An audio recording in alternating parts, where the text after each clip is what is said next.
1.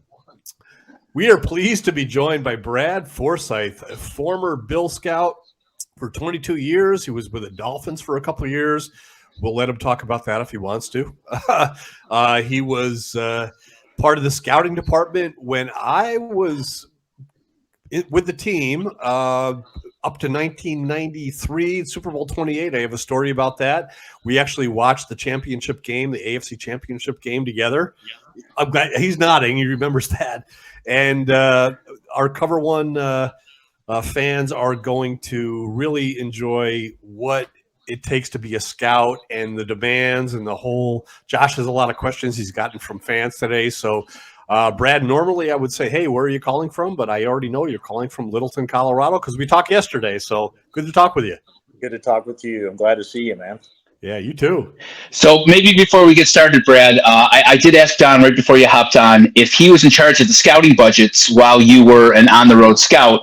And I asked Don, was there ever a questionable, meal comp or check? Maybe you could we could just open this up kind of light. And can you give me a funny story from on the road, like a place you ate dinner or somewhere that you figured you figured you'd never be, and you ended up in some crazy out of the way place in America? Oh boy. Well, I was pretty good in terms of the meal department. I know there's some other guys that took a lot more advantage of that. Doug Majeski. Got older. When I first started, you want to do everything by the book and do things the right way. So I was a little more hesitant about it. But as I got older, and they're like, you know what, I'm going to throw this tab on there. I do remember one, and I was really worried about it. It wasn't even about dinner. I don't know if you remember this, Don. I was driving. It was my first early trip out, and I blew my transition on my Tahoe. And I was about 50 miles outside of Lawrence, Kansas, and I was trying to get there. And so I got it to Lawrence, got it to the shop, and it was going to be like $3,500 or something. I was like so scared to call in about it. I was like, you got to be kidding me. I do not want to have to do this. And Don thank goodness, was great about it. He just put it on. We'll see what happens. And I don't know if we covered the whole thing, but I think you might have covered half of it, which I was so happy about. But I was stuck in Lawrence for about 3 days trying to get that taken care of, and just kind of backlogged me a little bit on my initial trip. But I think, Brad, you're right. We talked about that. Did you hit a deer once too? Maybe I did not. You did not. Okay, a couple other guys did. So the whole transmission when we had your car was your livelihood, right? So I think what we decided to do, and this is a great segue into how many days of the year you actually scouted, but we said, okay, what percentage of the year were you on the road? And whatever percentage that was, we'll cover that percentage of the cost. Right. And seemed reasonable. And so.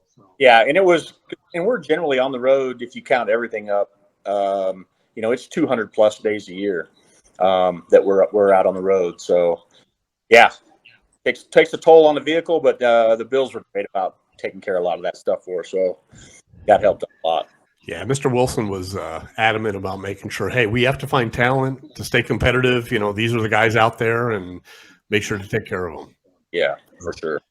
Can you maybe, Brad, take us back to how you got into this? Did you play college ball? Did you play high school ball? Were you a coach? We are part of the Cover One network, and they do a lot of in-depth scouting analysis for the draft. I know a lot of the guys who are part of the network love their draft junkies, so they want to know about the ins and outs of becoming a scout. Like how did your career path lead you down that way, as opposed to like coaching or playing, etc.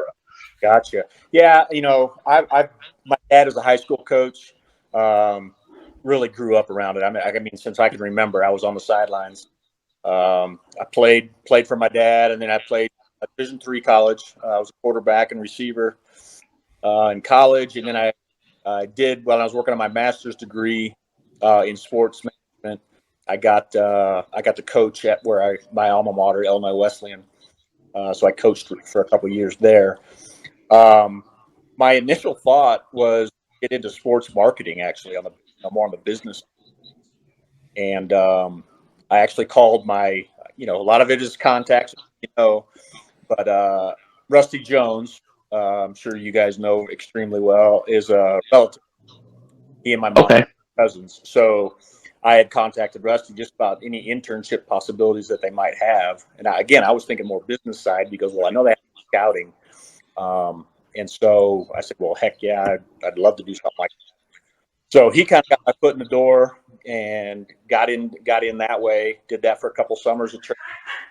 And fortunately, I was able to stay on that 93 as a non-paid. They were non-paid interns at that time, but I didn't care. Anything to be around there was great. So, and what was crazy, I don't know if you remember this too, when I first got there, probably you too, Jerry Ferran he was the head of a lot of that different stuff, the sports marketing. Well, Right. what marketing we had at that point was Jerry Ferran, and he was ticket sales, and I can't even remember all the hats he wore. But then I think while I was doing my internship, we hired John Livesey and Jeff Hall. Jeff Hall.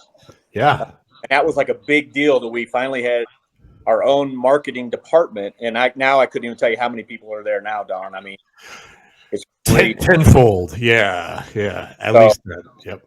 But anyway, sorry on that segue. But yeah, so did that for about 8 months, working non-paid intern. And of course, we went to the Super Bowl, had a great deal. It was so much fun. And then that was kind of right when Carolina and Jacksonville got started up. And of course, Bill Polian went down and started up Carolina, and ended up taking a couple people with him down there. And myself and Gibbons were a couple of young guys in the office, and kind of got our opportunity to get out on the road. Asked us if we'd want to go out on the road, and kind of, let's say, the rest is history. Yeah, I was willing to relocate out to Colorado, and of course now I've been here almost 30 years, 28 years now. So wow, yeah, going back to Super Bowl 28. So that was the fourth Super Bowl that we were in, and I remember as I said before, the AFC Championship game against Kansas City. They had Joe Montana and Marcus Allen, and we were ready to act, if you went to the Super Bowl. So I recall you and I watched the game. We were there, of course, at the stadium, watching in one of those small coaching offices on TV, even though to the left of us was the stadium wall, which we couldn't see over. We could hear the actual crowd noise because it was live, but we were watching it on a television. And two things I remember, if we won the game, they were going to send you down to Atlanta to do logistics and to really just be that guy on the ground with Brad Groff, right? Actually, it was me and Jeff Hall were the two that we had to leave right after the game, basically. Yeah, if we won, you had to leave. Yeah, right. Ready to go, and I did not like that. I thought that was a kiss of death. My bag's packed and ready to go to the Super Bowl, but oh yeah, what are the stakes, right? And I left. I was told to go with about 10 minutes left in the fourth quarter into the locker room to put the AFC champion hats on every locker stool. So we got a big lead, and it was like a 17-point lead or whatever. Thurman Thomas was running wild, and the offensive line was making big holes for him. And Mark Gaughan talked about that the other day, that was like Pete Metzlar's best game as a blocker ever, in his view. But I was there and we're going to win this game. We're up by 2 touchdowns with 4 minutes left or whatever. Pretty soon they're all going to come in the locker room, putting them there. All of a sudden I heard the doors bust open and this guy go, woohoo, woohoo. And I looked, it was O.J. Simpson. No way. All by himself. And he had no idea that I was in there. So in the locker room was just him and me. And it gave me a glimpse of how big a Bills fan he was. Because he didn't know he had an audience. It was just me. And it was a great celebration. And you were on your way to Atlanta. And so that was kind of a moment that I recall early in my career.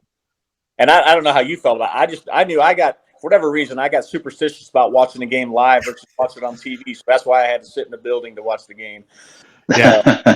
That's funny. Don, did you check out OJ's shoes while he was in the locker room that day? I had no reason to do Right, that. of course not. Yeah. Why was he? Right. Brad, that kind of brings up an interesting question. Could you tell people like what a scouting intern did? Because obviously you're not on the road. People have a picture of what a scout does, where a scout goes. What do the guys in the office do that are in the scouting department, either as an employee or as an intern? You know what was crazy about how our setup was in Buffalo? The scouts all did their reports on tape. They would just talk into a little recorder and record all their reports, and then they would literally mail those little cassette tapes in. And myself and Brad Groff, that you just mentioned, our biggest job was to sit there at the computer and type in those reports for all the scouts. And in hindsight, it was very tedious. I mean, it was just you just computer typing all day, but it really helped me kind of get a grasp on what scouts were looking for, how they would explain players. And so any opportunity I get, I would listen to how Dave Smith, we had the two Dave Smith brothers, and Right. but anybody, even John Butler would send his in that way. Dwight Adams. Dwight, of course.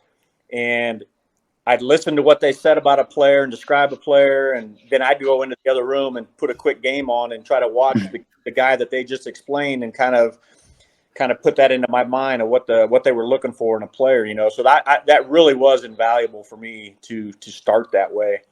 But that was the biggest thing we had to do. But there's just so many little things in the office where you have to update the draft boards, update the pro personnel boards. Gosh, Don, and back in those days, everything was on beta machine. So we would get box loads of tapes every day on the college games from the colleges. And we had to kind of log those in, and we had a little room off to the side that we had all the tapes for the colleges, and they had to put a logbook together. So the coaches, when they wanted to watch a player from Alabama or against Clemson or whatever it might be, they could just walk in there, look in this little logbook, and grab that tape and head down to their office and watch that. But I can't. I mean, it's changed so much since those days and everything. I mean, the technology between how we do reports, and I know when we switched over and we had to do our own reports, type in our own reports, a lot of the older guys were not happy about that.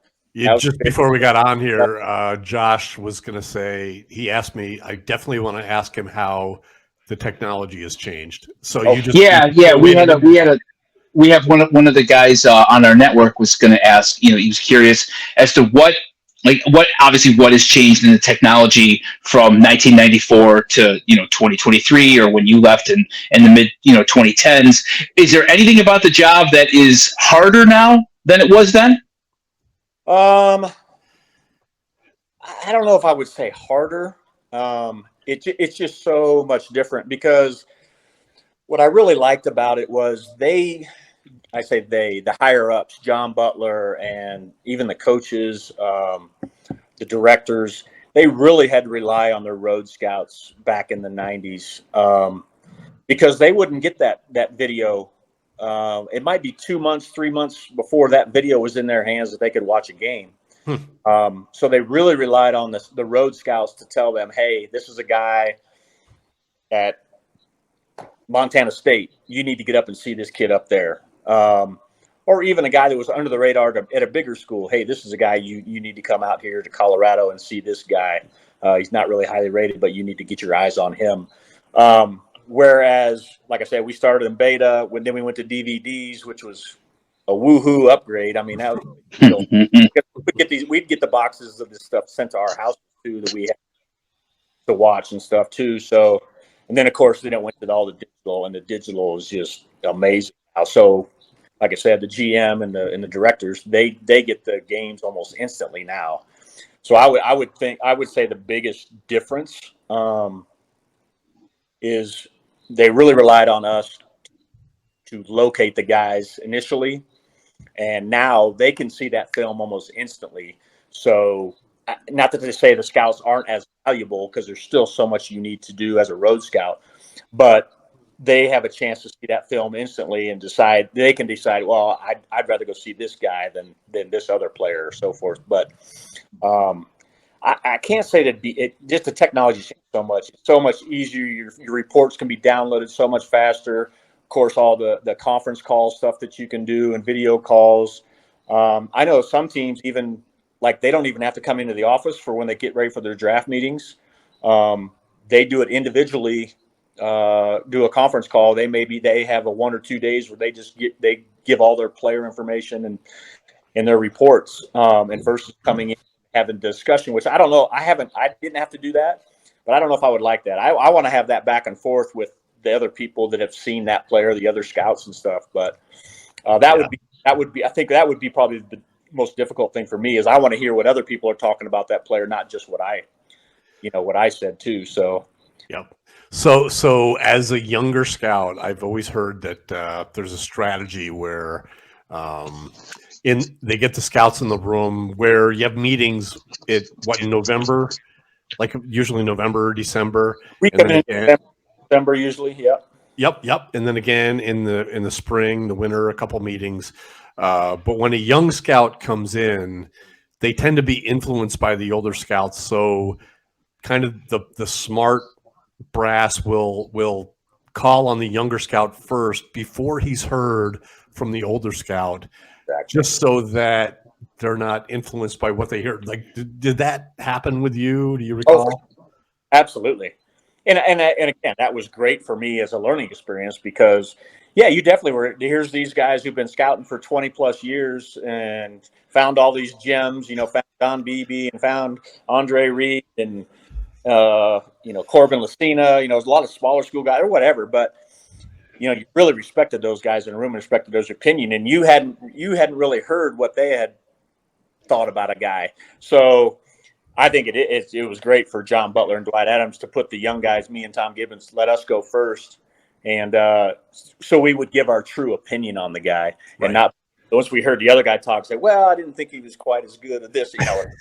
So, yeah, I think that was huge. And when I started, Tom and I, we were really – there weren't a whole lot of young scouts on the road. It was a lot of older retired coaches, retired players, guys who've been doing it for a long time. So we really had to kind of earn our stripes, so to speak, out on the road because there just weren't many young guys. And they would other scouts from other teams would quiz you on the road and try to, even coaches would kind of put you to the test and see how you'd respond on certain things. So it was great. I really enjoyed it. Yeah. So Brad, maybe you could take people into that room when you describe like what's it like? Is it like an oval table? Are there 12 people in the room? Like what like, do you go player by player, by team, by conference, by position? Maybe you could just talk people through like what one of those meetings look like, and when you say that you're called upon first to give your opinion of a player, like is it 30 seconds? Is it 2 minutes? Like basically, I think people really love the behind the scenes stuff that we're not a part of, and just maybe bring this into that room and tell us how that works. Yeah. So, and generally, and again, each team's going to be a little bit different, but we would generally go by position, and we would generally do it by positions of need. So, if we were in need of a, cornerback was a high priority for us for that year, that's generally who we start with.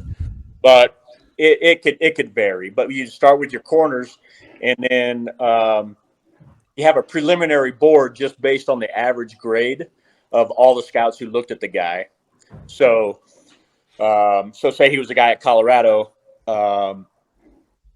definitely he would say, Brad, you saw this kid and he's in your backyard. Why don't you would go for, I would go first on that. Now there might be 2 or 3 other guys that saw him as well, but I would go and I would basically go through pretty much everything on my report, the background, the intelligence, the character, and as well as a player. And then once I was finished, they would call the next guy up, and he would maybe just hit on different points. He wouldn't have to go through his whole report. He was, I kind of disagree with long speed on Brad. I think better than that. And I did get this little tidbit regarding character. I want to add that to it.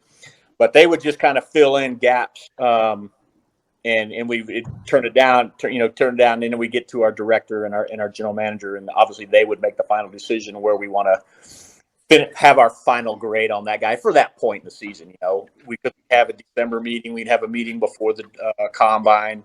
And then, of course, we'd have our draft meetings in a few weeks leading up to the draft. So, yeah, and it was interesting. We never got. I've heard some great stories about different war rooms and meeting rooms about different heated arguments and whatnot. We had some good arguments, but never like. I heard some guys would go over the table at another guy, Wow. like that. But there's definitely some guys would take it personal when they were really on a guy, and another guy would down talk the guy. It would get personal with it between the scouts. So Yeah. So it's interesting, Brad, because you say a position of need. Josh said that too. The local media, beats a drum about, okay, this year's Bills, it's obvious that they need another receiver to help Diggs. They need offensive line help to give Josh more time or whatever. And they act kind of like that's everyone knows. But really, it's up to the team to decide, what is their position of need. And you said that's a priority for them. So is it the GM or the college scouting director that just says, guys, these are the positions that we really have to focus on more? Yeah, and I mean, and you have to do everybody, obviously. I mean, when you're a road scout, you've got to look at every position that's in your territory and really get down after it. But you really relied on the college director, the pro director as well, because you got free agency, right? Targeting a guy in free agency at that you're a couple guys, and so once you get to the draft, that position might not be as much of a position of need if you fulfilled it in free agency, so to speak. So that's where you got to be a little bit fluid because things can change on you there. But yeah, you just got to really be covering all your bases as a road scout. You know what I mean? Sure. You can't say I'm really going to focus on the receivers and get all those guys right, because you never know what's going to come up and at certain points of the draft that your guy might be. So yeah. So yeah. Go ahead, Josh.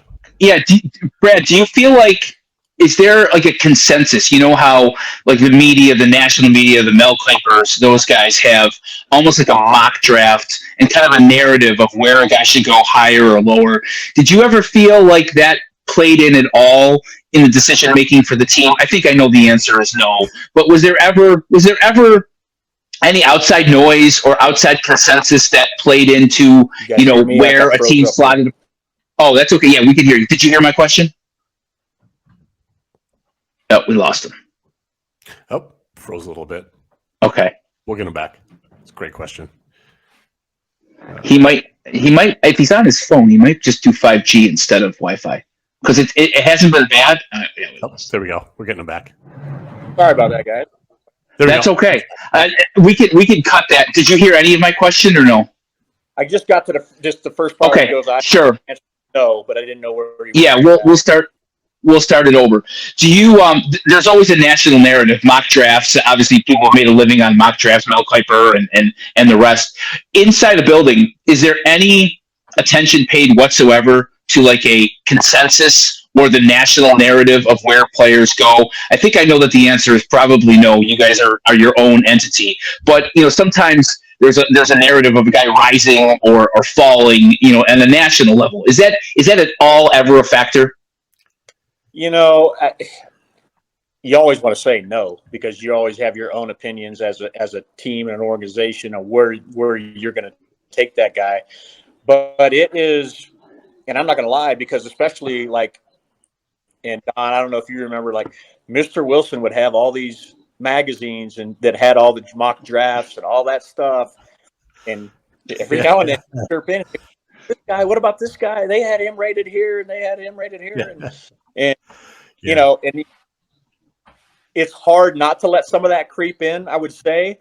But our, John Butler, Tom Donahoe, all those guys that I ever worked with, they were always great about, do not worry about any of that outside noise. That's not going to affect us whatsoever. They may blast us in the media because we didn't take this guy or whatever, but he goes, Just give us what we need and what we want and what you believe in a guy, and we'll go from there. So yeah, Mr. Wilson, I had the privilege to be in the room for a couple of those meetings. I remember once there was the kicker from Ohio State, Nugent was his name. Mike Nugent. Yeah, was having a historic year, and it might have been Tom Donahoe's first draft. And Mr. Wilson wanted this guy. It must have been he was watching them, magazines or whatever. This is a guy that'll make a difference in all the close games. He'll hit those kicks, and we were on the clock, and he was like, "We should take him." And he actually wanted to trade up for him. Yeah. And Tom Donahoe basically said, "Too. It wasn't like a later round. It was draft. Early. You're right." And he goes, "We don't trade up for kickers." And it got ice cold in the room. Like, oh my gosh. And he was like, oh, okay, whatever. He threw his pen down. You're the president or you're the GM. Another time I remember you talk about Tom Gibbons and Tom Donahoe and Tom Modrak wanted Willis McGahee. Oh, yeah. And Mr. Wilson was scared to death because of the injury. Everyone saw it on national TV. It was a Theismann-esque injury. And the clock was ticking. And they were like, "Who saw this guy the most?" And they brought Tom Gibbons up, and they were like, "Clock's ticking." And what do you think about him, Tom? And he's like, "He has no weaknesses." Yeah. And Tom Modrak and Donahoe were like, "We're taking him." And Mr. Wilson was like, "Okay, fine." He just conceded to it, but it was tense. Yeah, it was, and Tom did a great job with that too, because that's a lot of pressure for a scout to be put on the spot like that, in that situation in front of the owner. But he did a great job, and because he couldn't play, till year 2, right? Right. Yeah, because he hurt so late. Might have been Might have been the bowl game that he got hurt in. I think so. Brad, what do you think a scout does now? Because obviously anybody on earth can see all the video in the world of a player. Every cut up is available to anybody who wants to look. Like, what does a on the road scout do now? Like what is the value added to a team that you can't get just from watching video? The biggest thing to me is your ability, the road scout's ability to get good information. From whether it's the coaches, the trainers, whoever at the school, to get true, honest information from them, because it's a different deal now. Because a lot of the teams put you together in a room, so you may, especially at a big school, you're going to have 15 scouts sitting in there, and they're going to give you, I don't want to say the company lines or the company, but it's going to be pretty straightforward stuff. And the road scout's ability to be able to get to a coach one-on-one and build confidence, you've been around, you know this guy, and to get true information on the guy. And a lot of times I would say, hey, coach, I don't need to know the details, but is there something I need to do more homework on? And basically what I would say, just let me know if I need to do my homework. And that keeps them off the, because a lot of head coaches do not want them talking negative about their players. And I get that. So the biggest thing for me was, hey, just don't tell me what a great kid this is, Just say, hey, do your homework. And I was like, okay, that's all I need to know. Now I need to do a little more digging and find out what's going on with this kid. Was it mostly position coaches that you interacted with on that level, like on that level? Position coaches for sure, but even like strength coaches, even like assistant trainers. Sometimes it's not always like the top guy, because like a player is going to act a certain way in front of certain people, and if this guy's just an assistant trainer who can't really help this guy in any way, how does he treat that guy? And literally the janitor. Sometimes I would sometimes, hey, how's this guy, to deal with? Did you ever talk to him? Does he ever talk to you? And sometimes you get good information from people like that really are more peripheral type people in the organization or the school, that can really give you some good insight on some of these kids. So I think the road scout's ability to find those little niches, find those people to talk to really get what makes this guy tick. I think is the biggest thing for road scouts now, because like you said, everybody can watch the video and make their own mind up on that. But is this guy going to fit in our organization? Is he what we want as a person, as well as a player? I can imagine you in like a corner of an office talking to a janitor about some linebacker. But it's true, right? You're almost getting more of like a portrait of the person's character off the field and on the field, but off the field as much as you are basically scouting the guy on the field at this point, right? Oh, no question. And that's what I think the biggest shift for me as my career moved was, early on I would say it was 80% as a player. Are you guys still there? Something just happened on my screen. Yep, we're good. Yep. I would say 80% of it as a player, and then as it evolved, it almost switched the opposite way, where 80% of you is digging into the background and the character and the intelligence. How is he going to fit into your organization more so than the player side of it? So that was kind of an interesting change for me, just to get used to that aspect of scouting, because when a lot of us, when you think of scouting, you're just thinking about finding players, but there's so much more to it now. And even the things you have to do with the social media stuff now is following kids on social media, make sure they're doing the right things on there, that kind of thing too. So yeah, it's definitely changed for the Road Scouts for sure. Yeah, we talked to George Wilson. I know our podcasts are a little backwards here because he's going to come out shortly, but obviously, famously he changed positions, changed different sides of the ball. But he went into John Guy's office, and John showed him, hey, this is how many players get to year 3. Look how fewer get to year 4. And it's all because of their resilience. And, you just have to know which kind of guys are able to fight through. He thought he was going to get drafted, Josh, in the 4th or 5th round? Yeah. And then didn't get drafted at all, and, still had to go there and compete and come to Buffalo and as a receiver, and know that at best he was fighting for number 5 or 6 on the depth chart, but he stuck with it and, had an amazing career. So I'm sure resilience is something that you look for, however you can find it. Oh yeah, for sure. Yeah. Those guys that are going to compete no matter what.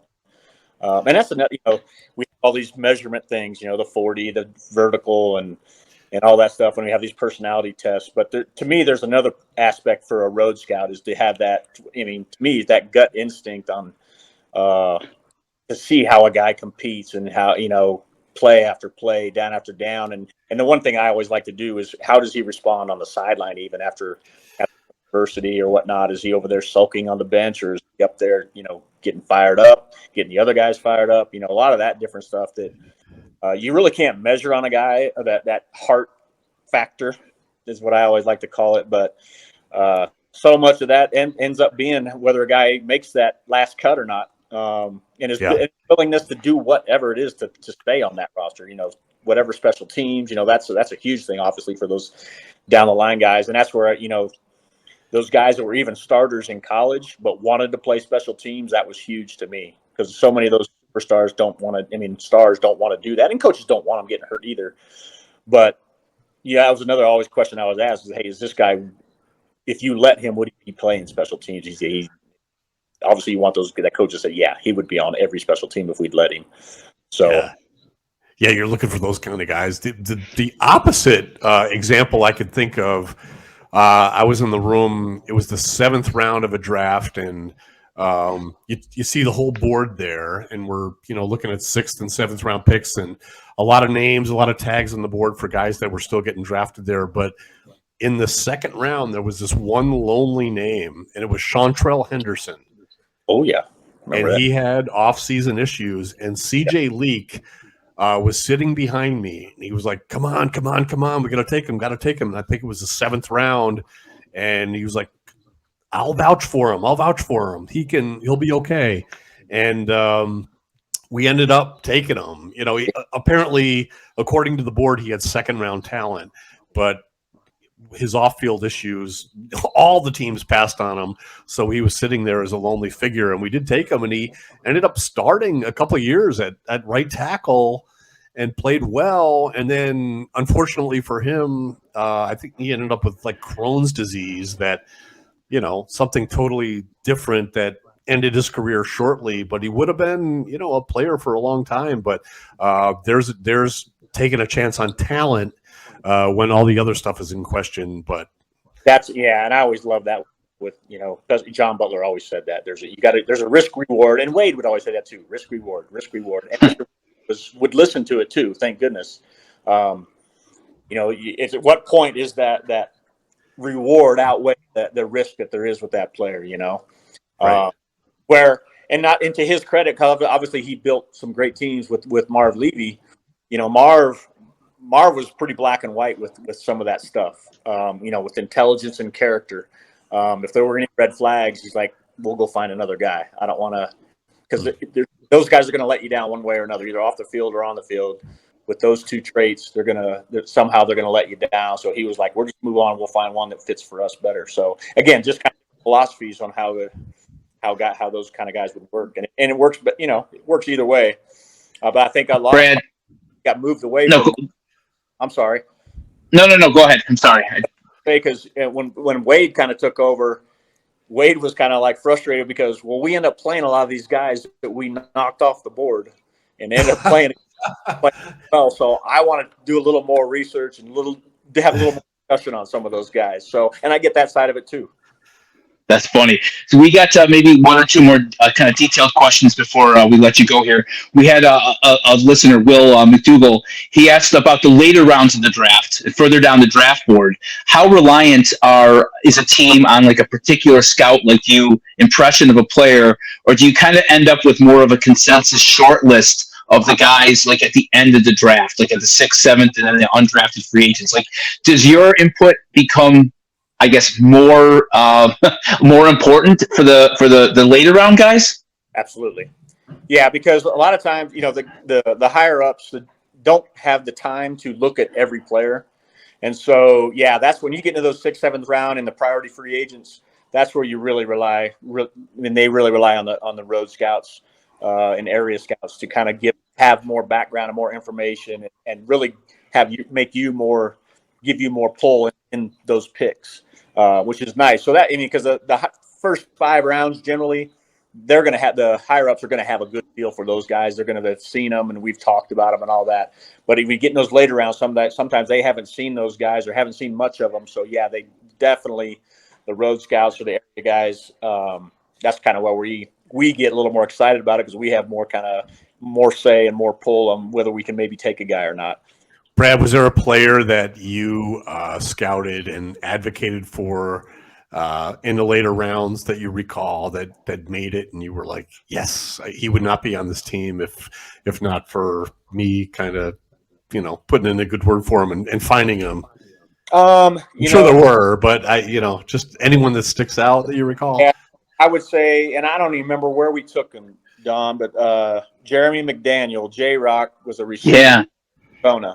That I don't know. I just had a feeling about the guy, and I just told him when I thought about him. Dave Smith, Arizona Smith. Mm-hmm. It was so nice of him to, after the fact, because we were getting some good pub about him, and he actually interviewed, or I think actually we was talking to Mr. Wilson at I think it was our Christmas dinner, and someone brought up. I don't know if Linda brought him up or who. He's like, well, I can't believe we got him in this spot and blah, blah, blah. And Dave stood up and he goes, that's all Brad. That was there you go.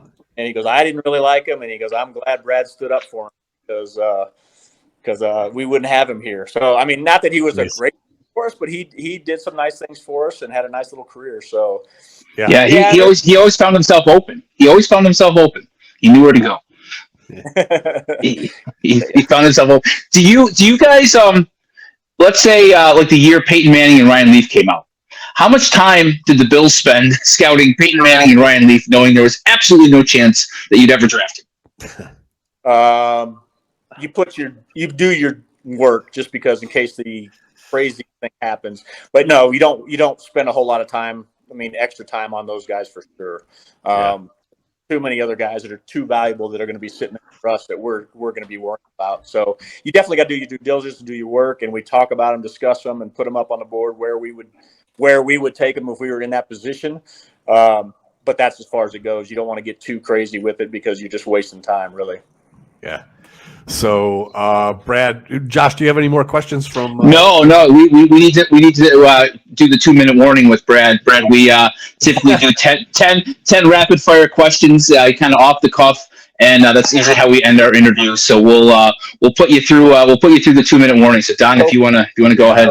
I'm sorry, my friend. I didn't prep you for this. We're just doing it. So Yeah. we want to get to know you. We're scouting you now. Okay. Yeah, there you go. Okay. Where is your most interesting place to watch a Bills game or an NFL game right now? Right now? What Yep. season comes and you're now. Not today. Yeah. I got a little corner bar down the street that I go to that has NFL ticket, and I make sure they let me watch the Bills game. Do the guys there know you were an ex-scout? There's a handful of people that do. Then they're great. They don't. I did bring in my showed them. They thought that was pretty awesome. I found a couple with crazy, Don. There's a one guy that's he's a younger guy, 30 in his 30s, but one of his best friends asked him if you couldn't be a fan of the Denver Broncos packed and moved, who would you be a fan of? So he said he spent about a month just researching all the teams and the history of the team and the fan base and all that. And it came down to the Buffalo Bills. So now he's a huge Bills fan. And we actually came out last fall to the Packers Sunday night game. And all right, had a blast. And of course, I ran Tally at the hotel there, so I did get to talk to Daryl. Oh, how fun! Who are 3 people, dead or alive, you'd want to have dinner with? Oh boy, gosh, that's hard. And I didn't be disrespectful. I would love to have dinner with O.J. Simpson. I would love to pick his brain. That would be nuts. Jim Kelly. I'd love to sit down with Jim Kelly these days. He's just an extraordinary guy to me. Everything he's been through over his career and life. And I'm still going with Bills here. I would love, just because he's still so sharp, Marv Levy. I would love to just sit down and have dinner with him. Oh my gosh! Yeah. He's amazing. Yep. So Brad, you're entering an arena. You're a big deal. Dry ice. What's your entrance song? Welcome to my house. Okay. Oh, there you go. That's a good one. What's the most obscure place that you've ever scouted a talent? Oh boy, there's a bunch of them now. Because when I started, you had to go to all these little bitty schools and stuff. I would say one of the most interesting one. I can't even think of the name of the school now. It's way out on the coast of California. I'll tell you what, San Luis Obispo. I really like that the town. It is a neat little area, kind of just a beachfront, a little bit of a hippie town, but it's a neat little area to go. And there's been some players coming out of there too. I would hope so. Otherwise, you'd be like, I think there's some really hidden talent here. I could have spent some time here and dig it up. Better come to fruition. Yeah, I can't nowadays. I'm sorry, I'm jumping in on you, but look with the portal stuff, I can't imagine what that would be like as a scout. Because when I was doing it, you would start tracking guys as a freshman, but the influx now and changes with guys would kind of drive me nuts. Just guys coming and leaving like they do now. But sorry about that. No, that feeds into what fans want to hear about. But what we want to know about is what's the best concert you've ever seen? Madonna. Oh, nice.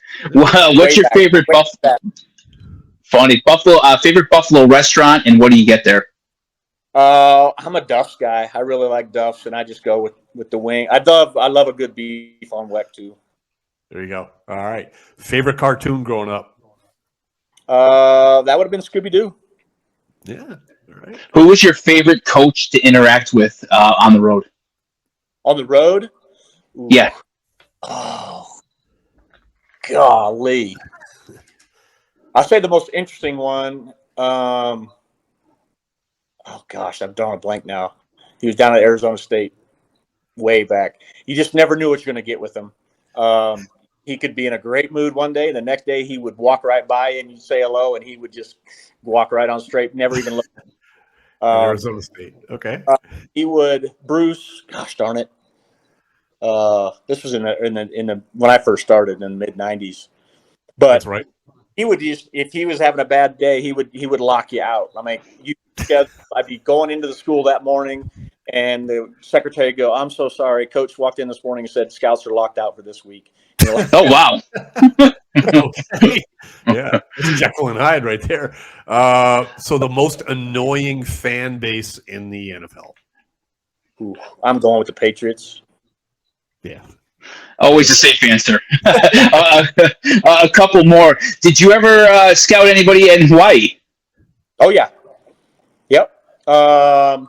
Unfortunately, I didn't get to go out there as much as I had wanted to, but yeah, we would always do it when they would come to the mainland. We'd scout them when they would play in the Mountain West and those, and they were really good to us. They would really take care of us when we would do that. Yeah, there was, of course, they had so many talented quarterback or stat-wise, so many good quarterbacks.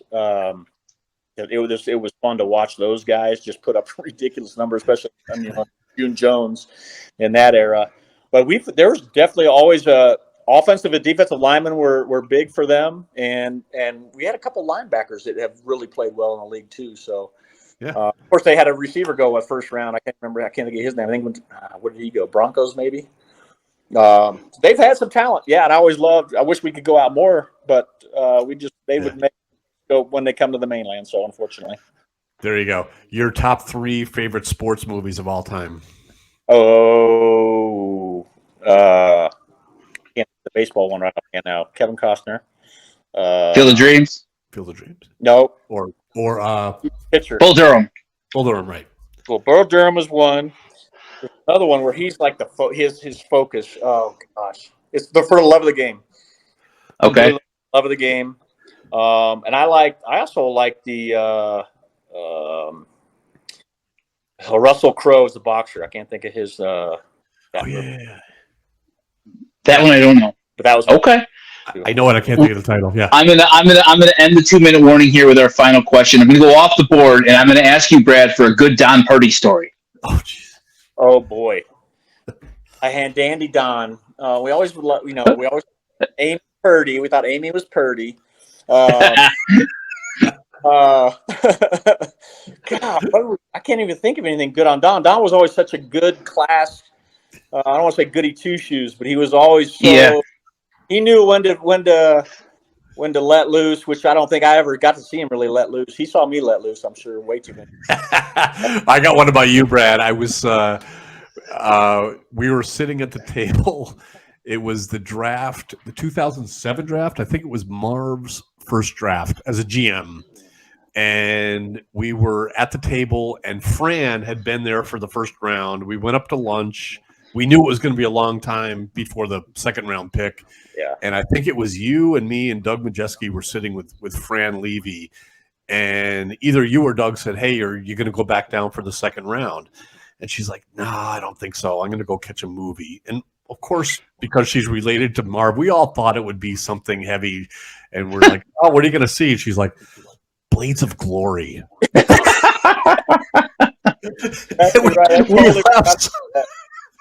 laughed so hard. We're like, "That's awesome." And then I saw her like a couple weeks later and said, "Blades of," she goes, "Oh, I laughed till I cried." So I just thought of that because it was draft weekend actually, which is appropriate. But yeah. So anyway, this is great. Yeah, this is great to have you, man. And I know that our listeners are going to really take a lot from this. And Josh came up with questions, or they he gathered questions that they sent him in, and you answered them. Yeah. Thanks a lot for your time, Brad. We really appreciate it.